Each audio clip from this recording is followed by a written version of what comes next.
শুকরিয়া আদায় করি মহান রব্বুল আলামিন দীর্ঘ ত্যাগ জুলুম নির্যাতন সংগ্রাম এর বিনিময়ে বিগত 5 আগস্ট আমরা যে নতুন বাংলাদেশ পেয়েছি, সেই নতুন বাংলাদেশে আবার এই দেশের মানুষের সম্মুখে কথা বলার এবং তাদের সম্মুখে আল্লাহর দ্বীনের আওয়াজ তুলে দেওয়ার জন্য যে সুযোগ মহান রব্বুল আলামিন আমাদেরকে করে দিয়েছেন, সেই রবের শুকরিয়া আদায় করি আলহামদুলিল্লাহ।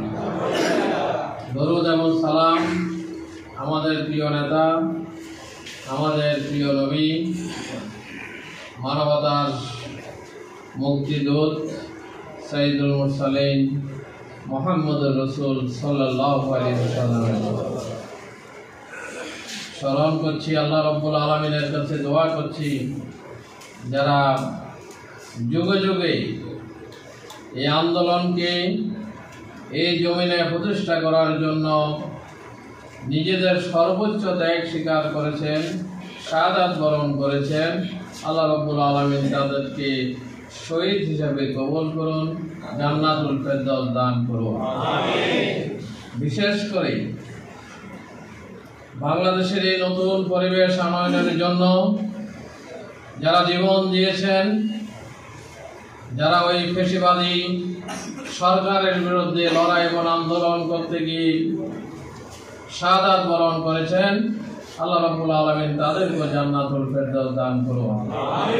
আর যারা আজও আহত হয়ে হাত হারিয়ে, পা হারিয়ে, চক্ষু হারিয়ে আজও যারা হাসপাতালের বেডে কাতরাচ্ছে, আল্লাহ রাব্বুল আলামিন তাদেরকে সুস্থ করার ব্যবস্থা করে দিন। সম্মানিত উপস্থিতি, আজকের এই যুব সম্মেলন, এই যুব সম্মেলনের মাঝে মাঝে মধ্যে দাড়ি পাকা লোক দেখা যাচ্ছে, তবে সংখ্যা কম। প্রকৃত যুবক যারা, প্রকৃত যুবকের সংখ্যা এখানে বেশি। আসলে ভাইরা বলেছেন, যে কোনো আন্দোলন সংগ্রাম, যে কোনো পরিবর্তনের জন্য যুবকেরাই পারে সমাজকে পরিবর্তন করতে। কারণ যুবকদের মাঝে যে শক্তি, যুবকদের মাঝে যে উদ্যমী, যুবকদের মাঝে যে একতা, তার মাধ্যমে একটি সমাজকে পরিবর্তন করে একটি নতুন সমাজ বিনির্মাণ করা সম্ভব। আর এই যুবকদেরকে যেমনি ভাবে আল্লাহ রাব্বুল আলামিন ভালোবাসেন, আল্লাহ রাব্বুল আলামিন তো ভালোবাসেন যুবকদেরকে, নাকি? জি, আল্লাহ রাব্বুল আলামিন যুবকদেরকে ভালোবাসেন। এই যুবকদেরকে কিয়ামতের দিন, বিচারের দিন আসছে, ছায়ার নিচে স্থান দেবে 7 শ্রেণীর মানুষকে। এক শ্রেণী হচ্ছে যুবক। আর আল্লাহ রাব্বুল আলামিন তো ঘোষণা দিয়েছেন যে বেহেশতে কি কোনো বৃদ্ধ যাবে? কারা যাবে? যুবকরা যাবে। যুবকদের যে সম্মান, যে বেহেশতে যারা যাবে তারা সবাই যুবক হিসাবে সেখানে বেহেশতে যাবে। আমরা যদি ইতিহাসের দিকে তাকাই, যে আল্লাহ রাসূল সাল্লাল্লাহু আলাইহি সাল্লামের যে আন্দোলন, যে দ্বীন প্রতিষ্ঠার যে আন্দোলন শুরু করেছিলেন, সেই আন্দোলনের যারা নেতৃত্ব দিয়েছেন, আন্দোলনে যারা শক্তি জুগিয়েছেন, তারা হচ্ছেন যুবক। একে একে সবার দিকে তাকান, সে আবু বকর রাদিয়াল্লাহু তাআলা আনহু থেকে শুরু করে ওমর, ওসমান, আলী, সবাই যুবক ছিলেন। এই একদল তরুণ যুবকদেরকে নিয়ে আল্লাহ রাসূল সাল্লাল্লাহু আলাইহি সাল্লাম এই আন্দোলনের সূচনা করেছিলেন। ঠিক তেমনি ভাবে বাংলাদেশ জামাত ইসলামীও বাংলাদেশের এই যুবকদেরকে সংগঠিত করে এই দেশের সমাজ ব্যবস্থাকে পরিবর্তন করতে চায়।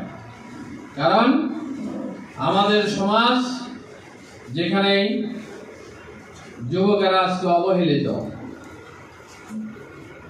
আমাদের আমিরে জামাত ঘোষণা করেছেন, কি ঘোষণা করেছেন?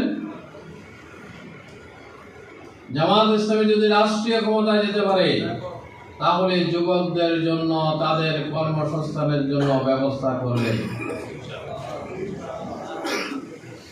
কিন্তু আমরা এই স্বাধীনতার 53 বছরে আমরা যেটা দেখতে পেয়েছি, যে সরকার এই ক্ষমতা আসুক না কেন, তারা আমাদের দেশের এই যুব সমাজকে, যুবকদের এই তারুণ্যকে কাজে লাগিয়ে তারা তাদেরকে বিপদে ঠেলে দিয়েছিল। তাদের হাতে নেশা থেকে শুরু করে মদ, জুয়া, এই ধরনের জঘন্য কর্মকাণ্ড এই যুবকদের মাধ্যমে করিয়ে তারা এই দেশটাকে ধ্বংসের দ্বারপ্রান্তে নিয়ে গিয়েছিল। এই যুব সমাজকে রক্ষা করার জন্য, এই সমাজের সেই অধঃপতন থেকে যুব সমাজকে সঠিক পথে আনয়নের জন্য বাংলাদেশ জামাত ইসলামী এই যুব বিভাগের মাধ্যমে কাজ শুরু করেছে। সারা দেশের সকল ইউনিটগুলোতে এই যুবকদেরকে সংগঠিত করে তারাও যাতে দিন বোঝে, তারাও যাতে সমাজের একজন ভালো মানুষ হিসাবে, সৎ এবং যোগ্য মানুষ হিসেবে নিজেদেরকে প্রতিষ্ঠিত করতে পারে, জামাত ইসলামী সেজন্য তাদের মাঝে কাজ করছে। আজও আমাদের দেশে, আমাদের সমাজে আজও অনেক যুবক যারা আজও রাস্তায় ভবঘুরে করে তারা রাস্তায় ঘোরাফেরা করছে। আজও অনেক যুবক যারা মাদকের সাথে তারা সম্পৃক্ত হচ্ছে। অনেক যুবক আজকে তারা অন্ধকার জগতের দিকে তারা যাচ্ছে। এই যুব সমাজকে শুধু আমাদের মধ্যে সীমাবদ্ধ নয়, আমরা যারা ইসলামকে বুঝি, ইসলামের শাসন কায়েম করার জন্য আন্দোলন করছি, শুধু আমাদের দায়িত্ব এতটুকুতে শেষ নয়। ওই সমাজে আজও যারা মাদকের সাথে সম্পৃক্ত, আজও যারা অন্ধকার জগতের সাথে সম্পৃক্ত, আজও যারা ভবঘুরের মতো রাস্তায় ঘোরাফেরা করছে, তাদেরকে টার্গেট নিয়ে তাদেরকে সৎ পথে, তাদেরকে সঠিক পথে ফিরিয়ে আনার দায়িত্ব হচ্ছে আমাদের। যেদিন আমরা এই দায়িত্বটুকু পালন করতে পারবো, সমাজের সকল যুবকদেরকে সংগঠিত করে তাদেরকে আদর্শ এবং যোগ্য নাগরিক হিসাবে গড়ে তুলতে পারবো, সেদিনই বাংলাদেশে ইসলামী বিপ্লব সম্ভব হবে। কারণ তারাই আমাদের সমাজের একটি পার্ট। তাদেরকে অস্বীকার করে, তাদেরকে ইগনোর করে কখনো সমাজ ব্যবস্থা পরিবর্তন করা যাবে না। সম্মানিত ভাইরা, এই জন্য আমাদের সম্মানিত যুবক ভাইদের দায়িত্ব হচ্ছে, আমাদের কাজ হচ্ছে ওই সমস্ত যুবকদেরকে বের করে আনা, তাদেরকে সঠিক রাস্তায় আনয়নের জন্য কৌশল অবলম্বন করা। তাদেরকে খেলাধুলার মাধ্যমে হোক, তাদেরকে বিভিন্ন মাধ্যমে বিভিন্ন কৌশল অবলম্বন করে তাদেরকে সঠিক রাস্তায় আনার দায়িত্ব হচ্ছে আমাদের। সুতরাং এই দায়িত্বটুকু আমাদের পালন করতে হবে। সংগ্রামী ভাইয়েরা, বিগত সরকার আমাদের এই যুব সমাজকে তাদের হাতে অস্ত্র তুলে দিয়েছিল।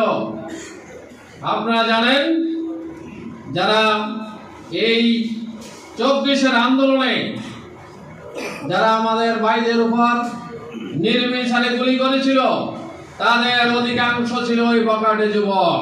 ওই বখাটে টোকাই তাদেরকে ব্যবহার করে তারা এই ছাত্র আন্দোলনকে তারা দমানোর চেষ্টা করেছিল। তারা ধাম্বিকতার ভাবে তারা ঘোষণা দিয়েছিল, তারা অনেক অহংকার স্বরূপ তারা কথা বলেছিল। আপনারা শুনেছেন যে আমরা কি করব না, আমরা পালাবো না, এই ধরনের ঘোষণা দিয়েছিল। কিন্তু ইতিহাস কত নির্মম। কারা পালিয়েছে? এমন ভাবে পালিয়েছে, দুপুরের রান্না করা ভাতও তারা খেয়ে যেতে পারেনি। ইতিহাস বড়ই নির্মম। এই জন্য কোন যে কেউ যদি ক্ষমতা পায়, এই ক্ষমতার সৎ ব্যবহার করা দরকার। ক্ষমতার অসৎ ব্যবহার করলে তাহলে তার শাস্তি এভাবেই পেতে হবে। সংগ্রামী ভাইরা, আমাদের ভাইদেরকে যেভাবে নির্যাতন করা হয়েছে, আমাদের ভাইদেরকে গুলি করা হয়েছে, আমাদের ভাইদেরকে পঙ্গুত্ব বরণ করা হয়েছে, শুধুমাত্র জামাত ইসলামী এবং ইসলামী ছাত্র শিবিরের 5 শতাধিক ভাইদেরকে তারা শহীদ করেছে।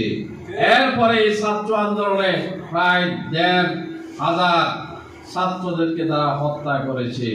সুতরাং আজকে যে নতুন বাংলাদেশ আমরা পেয়েছি, এই নতুন বাংলাদেশে গড়ার জন্য আমাদের সকলকে, সকল শ্রেণী, ছাত্র, যুবক, ওলামা, পেশাজীবী, সকল শ্রেণীর মানুষকে আজকে আমাদেরকে ঐক্যবদ্ধ হতে হবে। ঐক্যবদ্ধভাবে আমাদেরকে দেশ গড়ার কাজে আমাদেরকে থাকতে হবে। কারণ এই দেশ আমাদের 18 কোটি মানুষের দেশ। এই দেশকে আমরা ভালোবাসি, এই দেশের আলো বাতাসে আমরা বড় হয়েছি। সুতরাং এই দেশের স্বাধীনতা, এই দেশের সার্বভৌমত্ব রক্ষার জন্য যদি জীবন দিতে হয়, জামাত ইসলামী, ইসলামী ছাত্র শিবির, যুবক ভাইয়েরা জীবন দিতে রাজি রয়েছে। তারপরও বাতিলের হাতে, ওই চক্রান্তকারীদের হাতে বাংলাদেশকে আর তুলে দিতে পারে না। আজকে আমরা যেখানে রয়েছি না কেন, আমরা সকল জায়গা থেকে আজকে আমাদেরকে ঐক্যবদ্ধভাবে এই দেশের মানুষকে আজকে ঐক্যবদ্ধভাবে তাদেরকে একতাবদ্ধ করতে হবে। কারণ চক্রান্ত, ষড়যন্ত্র এখনো রয়ে গিয়েছে। এখনো বিভিন্ন ভাবে প্রতিনিয়ত এই ছাত্র জনতার এই গণবিপ্লবকে নস্যাৎ করে দেওয়ার জন্য আজকে স্বৈরাচারের প্রেতাত্মারা বিভিন্নভাবে, ফ্যাসিবাদের দোষরা আজকে বিভিন্নভাবে চক্রান্ত, ষড়যন্ত্র করে যাচ্ছে। তাদেরকে চিহ্নিত করতে হবে, সেই চিহ্নিত দোষীদেরকে শায়েস্তা করার ব্যবস্থা করতে হবে। তাহলে আমাদের এই প্রিয় বাংলাদেশ সঠিক লাইনে থাকবে। যে জন্য ছাত্র জনতা আন্দোলন করেছিল, সকল ক্ষেত্রে বৈষম্য দূর করতে হবে। আর আগামীর বাংলাদেশে যাতে করে কোনো বৈষম্য না থাকে। আমরা দেখতে পাচ্ছি আজকে বিভিন্ন জায়গায় আজকে বৈষম্য তৈরি হচ্ছে। অফিস আদালতগুলোতে আজকে ঘুষের প্রচলন রয়েছে। এটা কি বৈষম্য নয়? অফিস আদালতে আজকে নিরীহ সেবাপ্রাপ্ত ব্যক্তিরা সেখানে হয়রানির শিকার হচ্ছে। এটাও পেশিবাদী আচরণ, এটাও বৈষম্য আচরণ। সুতরাং আমরা কোনো বৈষম্য আচরণ বাংলাদেশে আর দেখতে চাই না।